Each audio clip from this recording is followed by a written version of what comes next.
menulis di jurnal Scopus berbahasa Inggris, ada tawaran penerjemah, apa cukup dengan penerjemah lokal atau native? Ya, saya santai-santai aja seperti itu. Kalau artikel Bu Maimana bagus, kirim berbahasa Indonesia. Kirim ke kami dalam bahasa Indonesia. Kalau artikelnya bagus, ya.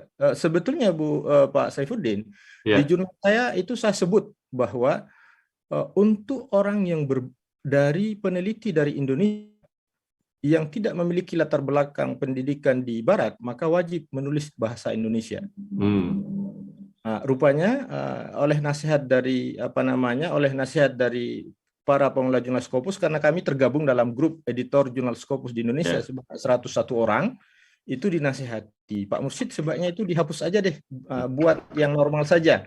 Jadi bunyinya itu adalah boleh dalam bahasa Indonesia, bahasa Inggris, bahasa Arab.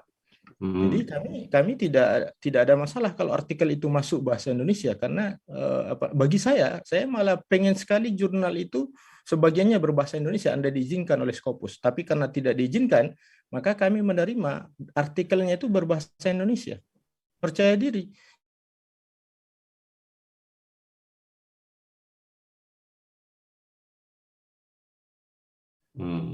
Jadi itu keliru, fatal sekali kesimpulan seperti itu. Coba nengok Oman Fatur Rahman, pengelola studi Islamika, itu juga pernyataannya begitu.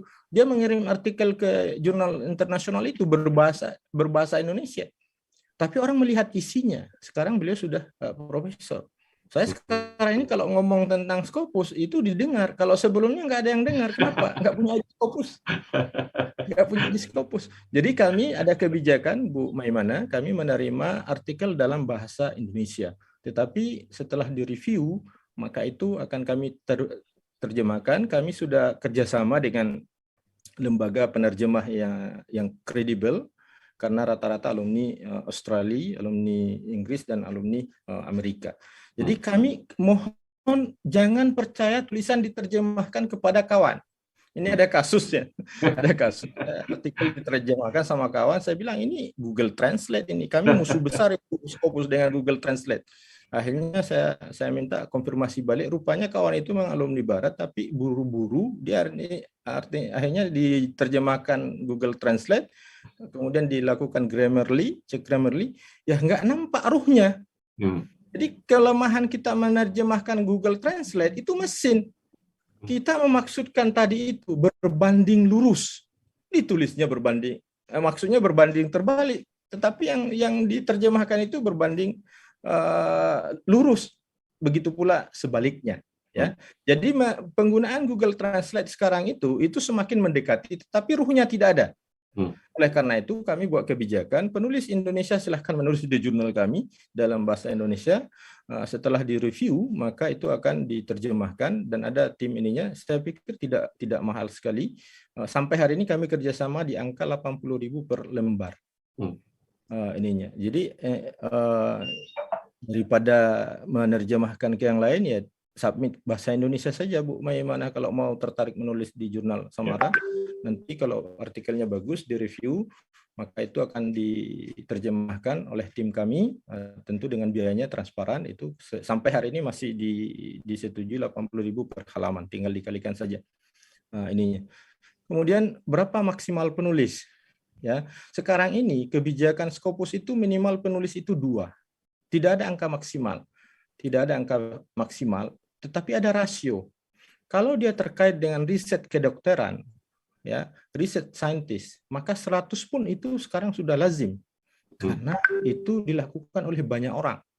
Ya, jadi kalau di kedokteran, di sains fisika itu diperbolehkan sampai 100, dan kami sudah diberikan contoh-contoh seperti itu rasionalnya. Tetapi dalam kajian sosiologis, ya, social science, ya, termasuk art and humanity, ya kita masuk di dalam ini religious studies, ya mungkin di bawah 10, di 10 ke bawah itu 10 itu sudah maksimal, ya. Jadi jangan juga masa sih yang ini penulisnya banyak sekali. Ya kami toleransi sampai 10 itu masih ditoleransi, dan itu tidak ada masalah ininya, karena riset yang bagus itu adalah riset yang kolaboratif. Ya, perhatikan kebijakan negara, riset yang didanai itu yang besar adalah riset kolaboratif. Ya, itu juga di jurnal seperti itu, riset yang bagus itu adalah riset kolaboratif. Berikutnya itu ya dari Bu Maimana ya. Ya. Saya lanjut ke Bu Ibu Tri Tri. Hidayat ya. Ya. Jadi kalau sudah sering menulis di Sinta 2, ya itu kan angka-angka ini ya, angka-angka ini Bu ya Bu Tri ya. Kalau saya sampaikan penilaian itu untuk sebuah jurnal itu Sinta 2 dengan Sinta 1, Sinta 2 itu 70 sampai 85 skornya. Ya, itu Sinta 2. Sinta 1 itu 86 sampai 100. Jadi memang sangat dekat. Ya, tapi ya sekarang ini tidak akan sampai jurnal itu ke Sinta 1 kalau dia tidak terindeks oleh Scopus. Artinya Bu Tri, kalau mau menaikkan level yang semula rujukannya tadi itu menulis di Sinta 2, ya berarti sudah levelnya itu rujukannya sudah terindeks Scopus. Itu saja bedanya. Tulislah dalam bahasa Indonesia, jangan khawatir, ya, jangan risau, percaya diri saja, ya, karena setiap orang itu pasti memiliki keunggulan. Jadi tinggal di ritmenya saja sudah terbiasa menulis Sinta 2. Nah, sekarang coba cara saya sebetulnya apa namanya adalah baca sekitar 5 sampai 10 artikel di jurnal Scopus, insya Allah dapat clue-nya. Dapat clue-nya. Jadi learning by doing. Jadi jangan mendengar banyak dari orang lain, baca saja. Saya Pak Saifuddin ketika jurnal saya submit ke Scopus itu posisinya Sinta 3. Ya, dalam beberapa penilaian itu kawan-kawan nggak habis pikir kok berani Sinta 3, mohon maaf, ketika itu jurnal saya masih berbahasa Indonesia.